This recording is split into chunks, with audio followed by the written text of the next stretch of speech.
Pero, pag yung sinasabi mo, hindi na mabasa, hindi na yan kulang. Dagdag mo na yan dahil hindi na nababasa. Amen? Oh, madali mo namang mahalatayin ng loloko. Pag hindi mabasa, dagdag. Huwag kayong ganyan kung gumamit ng Biblia. Ang Biblia may lohika. Ang Biblia may sentido. Ang Biblia may konteksto. Hindi puro lahat ng katotohanan, letra por letra ang mababasa mo. Wala sa Biblia yun eh. Huwag natin papalitan yung nasa Biblia. Wala sa Biblia yun. Sa lahat ng salin ng Biblia, wala sa Biblia yun eh.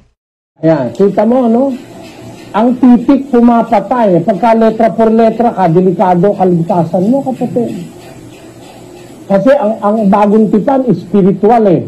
Hindi letra por letra. Yung spiritual, hindi letra por letra yon. Hindi nakikita sa letra yung espiritu.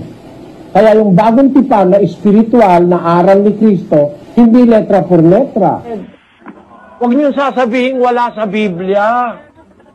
Pero po nun, ay marunong pa pala kayo sa Biblia eh. Ang taong nagkakakontra-kontra sinasabi, yung medyo may sira ulo nun. Naloko na!